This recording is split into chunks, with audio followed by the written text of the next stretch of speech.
Apa kabar pemirsa? Bertemu lagi bersama saya Hafiz Thohir dalam Warta Parlamentaria. Kami sudah menyiapkan beragam informasi seputar kinerja dan kegiatan anggota DPR RI dalam rangka Hari Ulang Tahun DPR RI ke-76. Inilah Warta Parlamentaria selengkapnya.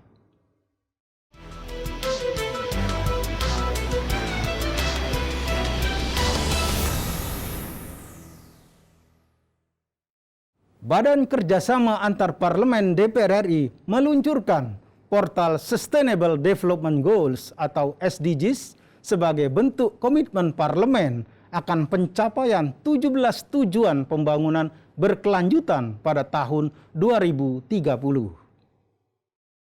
Ditemui saat menghadiri peluncuran portal SDGs DPR RI, Ketua BKSAP DPR RI Fadlizon mengatakan keterlibatan anggota parlemen dalam pencapaian tujuan pembangunan berkelanjutan sangat penting, utamanya dalam peran DPR RI sebagai pengawal agenda SDGs yang telah dicanangkan oleh PBB. Jadi portal SDGs ini adalah satu kegiatan monitoring terhadap pencapaian SDGs dari 17 poin dan target-target yang ada sampai di mana kita mencapai target SDGs tersebut sesuai dengan fungsi dari DPR sendiri. Fadlizon mengajak semua pihak di lingkungan parlemen dan masyarakat luas untuk mengakses portal SDGs DPR RI melalui situs sdgs.dpr.go.id. Peran parlemen ini sangat penting termasuk di dalam pencapaian SDGs karena ada hal-hal yang terkait langsung soal legislasi tadi, soal penganggaran, budgeting, dan soal controlling. Ya, portal ini akan nanti bermanfaat dan bisa juga diakses oleh masyarakat dan masyarakat juga bisa interaktif. Dalam laman web ini, berbagai informasi terkait legislasi yang berlangsung, kegiatan-kegiatan dan laporan-laporan DPR terkait SDGs akan dikemas dalam visualisasi yang menarik dan mudah diakses. Tim Liputan TVR Parlemen melaporkan. Pemerintah mematok target penerimaan pajak tahun 2022 sebesar 1.262,9 triliun rupiah.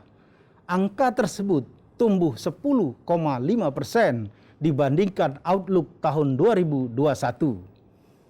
DPR RI menilai target yang dicanangkan pemerintah terlalu tinggi mengingat pandemi belum dapat diprediksi kapan akan berakhir. Wakil Ketua Komisi 11 DPR RI Amir Uskara mengatakan tingginya target penerimaan pajak yang ditetapkan pemerintah masih perlu dikaji ulang karena penetapan target tersebut akan sangat berpengaruh terhadap penerimaan negara dan pembiayaan. Tentu kita juga akan terus mensupport pemerintah apabila dibutuhkan untuk dorongan terkait dengan bagaimana supaya pemulihan ekonomi melalui pemulihan kesehatan di 2021 ini bisa berhasil. Tentu insya Allah apa yang menjadi target pemerintah saya kira bisa kita yakini.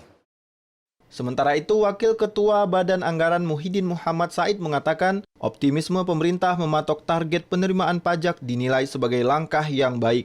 Hal ini dilakukan untuk meningkatkan pertumbuhan ekonomi. Selain itu, Muhyiddin mendorong dilakukannya revisi undang-undang tentang perpajakan guna menggali seluruh potensi yang ada, seperti pajak karbon, pajak cukai plastik, dan cukai tembakau.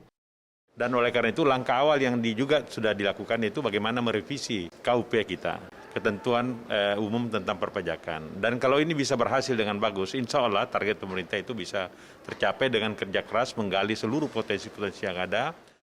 Mario Hasiholan, TVR Parlemen, melaporkan. Menanggapi dampak ekonomi yang terjadi akibat pemberlakuan pembatasan kegiatan masyarakat atau PPKM darurat level 4, anggota Komisi 11 DPR RI mendorong kenaikan anggaran pemulihan ekonomi nasional di tahun 2021 harus mampu mendorong pertumbuhan ekonomi masyarakat, terutama membantu UMKM mikro. Ditemui via Zoom, anggota Komisi 11 DPR RI Ella Siti Nuryamah mengatakan, kenaikan anggaran pemulihan ekonomi nasional di tahun 2021 dari 669 menjadi 744 triliun rupiah harus digunakan untuk mendorong kegiatan ekonomi masyarakat. Menurut Ella, sektor UMKM mikro perlu menjadi prioritas pemerintah untuk mendapatkan stimulus bantuan modal. Satu sisi pemerintah dengan APBN-nya merespon keadaan PPKM darurat, terbukti dengan adanya PEN jadi naik ya, ada kenaikan 6,4% dari sisi PEN. Ella menambahkan, program vaksinasi juga perlu diperhatikan. Jangan sampai vaksinasi hanya berfokus di kota-kota besar. Kita tetap harus tanggap menyikapi penyebaran pandemi COVID ke depan. Tidak boleh lengah. Kesehatan tetap menjadi penting, pertumbuhan ekonomi juga menjadi penting karena itu adalah bagian dari masyarakat bertahan hidup. Ketika bikin aturan, disiapkan apa yang bisa membantu. Jadi Hilman, TVR Parlemen melaporkan. Demikianlah beragam informasi seputar aktivitas DPR RI yang sudah kami susun dalam Warta Parlamentaria.